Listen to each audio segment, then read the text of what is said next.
Lorsque ma mère est décédée, j'ai cru que le monde s'était effondré. Je venais tout juste de fêter mes 26 ans, en train de planifier un futur avec mon fiancé, mon mari.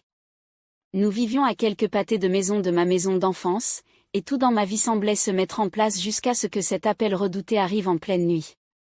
La voix tremblante de mon père n'a dit que 2 mots, elle est partie. Les funérailles furent floues. Amis et familles sont venus de partout pour offrir leurs condoléances et casseroles. Je me souviens avoir tenu la main de mon père lors de la cérémonie au cimetière. Sa prise était forte, comme s'il avait peur de lâcher la seule chose qui le reliait encore à elle. Ma mère avait été sa petite amie au lycée. Ils étaient mariés depuis plus de 30 ans. Je ne pouvais imaginer la douleur qu'il traversait. Les semaines suivantes, je me suis retrouvée à lui rendre visite plus souvent que je ne l'avais prévu. Au début, c'était juste pour m'assurer qu'il mangeait. Puis cela est devenu une vérification émotionnelle. Finalement, je faisais à nouveau la lessive là-bas. Je rangeais la maison comme quand j'étais ado. La maison n'avait pas changé, mais sans maman, elle semblait vide, creuse, comme une coquille de ce qu'elle avait été. Un après-midi, environ 3 semaines après les funérailles, je suis arrivée avec des courses. Je rangeais les produits dans le réfrigérateur quand il est entré dans la cuisine, l'air inhabituellement sérieux. « Jessica », dit-il en utilisant le ton qu'il prenait quand quelque chose est important, « je dois te demander quelque chose. » Je me suis tournée vers lui. « Qu'est-ce qui se passe, papa ? » « Je veux que tu reviennes vivre ici, juste pour un petit moment. » J'ai marqué une pause. « Pourquoi ? » « Tu sais, Mason et moi. » Il m'a interrompu doucement. « Je sais, mais cette maison est trop calme. Je ne dors pas bien. Je dîne seule, je me réveille seule, et ce n'est pas quelque chose à quoi je suis habituée. » Je voyais la douleur dans ses yeux, la solitude, une sorte de tristesse que je n'avais même pas vue pendant les funérailles. J'ai dégluti la boule qui me serrait la gorge. « Et d'accord, dis-je finalement, mais juste pour un petit moment. » J'en ai parlé à Mason. Il comprenait bien qu'il était hésitant. « C'est un moment difficile, m'a-t-il dit, mais si tu penses que cela l'aidera à guérir, vas-y, mais ne te perds pas là-dedans, Jess. » J'ai donc emballé une petite valise et suis retournée dans la maison où j'avais grandi. Ma chambre d'adolescente était telle que je l'avais laissée, des posters de groupes de musique encore accrochés au mur, le lit petit, le matelas usé, mais il y avait quelque chose de réconfortant à être de retour. Les premiers jours furent étonnamment paisibles. Je cuisinais, on regardait la télé, et papa souriait même quelquefois. C'était un progrès, mais ensuite des petites choses ont commencé à se produire, des demandes étranges. Une nuit, il m'a demandé de rester dans le salon avec lui jusqu'à ce qu'il s'endorme. « La maison semble moins vide quand tu es là, » m'a-t-il dit doucement. Je n'y ai pas trop réfléchi, mais la nuit suivante, il m'a demandé de porter la vieille robe de maman parce qu'il disait que je lui ressemblais beaucoup dedans. Cela m'a paru étrange. J'ai ignoré cela, rejetant ce comportement étrange sur le deuil. Après tout, perdre quelqu'un d'aussi important pouvait tordre la réalité d'une manière qu'on ne comprend pas. Puis un soir, je l'ai trouvé dans la cuisine tenant une des chemises de nuit de maman. Son dos était tourné vers moi, ses épaules tremblaient. « Tu me rappelles tellement d'elle », murmura-t-il. Lorsqu'il se tourna vers moi, ses yeux étaient vitreux. Je ne savais pas s'il fallait le prendre dans mes bras ou courir. Je suis restée, je l'ai réconforté, mais à l'intérieur, je commençais à tout remettre en question. Était-ce un deuil normal ou était-il en train de sombrer dans quelque chose d'autre ? Quelques nuits plus tard, tout devint clair et effrayant.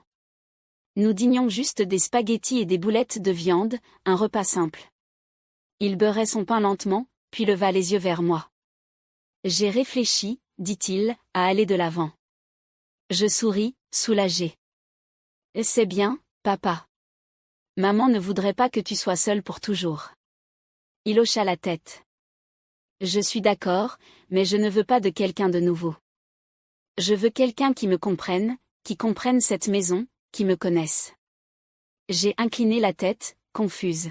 « Et d'accord, » dis-je. Il tendit la main à travers la table et prit doucement la mienne.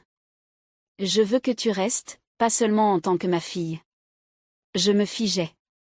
D'abord, j'ai cru avoir mal entendu, que j'avais mal compris, que ces mots signifiaient autre chose. Mais ensuite, je vis l'expression dans ses yeux, la façon dont il tenait ma main un peu trop longtemps, la pause dans sa respiration. Je retirai ma main rapidement. Non, papa, c'est pas possible. Il se reprit immédiatement, s'excusant, disant que ce n'était qu'une pensée, que le deuil avait tordu son esprit, qu'il ne le pensait pas. Je hochai la tête, mais je ne le croyais pas. Cette nuit-là, j'ai appelé Mason. Je lui ai tout raconté. Jess, tu dois partir de là, me dit-il. Je ne partirai pas tout de suite. Il y avait quelque chose en moi qui avait besoin de clôturer, de comprendre ce qui se passait vraiment. Le lendemain, pendant que papa faisait sa promenade matinale, je suis allée dans sa chambre. Cela faisait des années que je n'avais pas fouillé, mais j'étais désespérée d'avoir des réponses.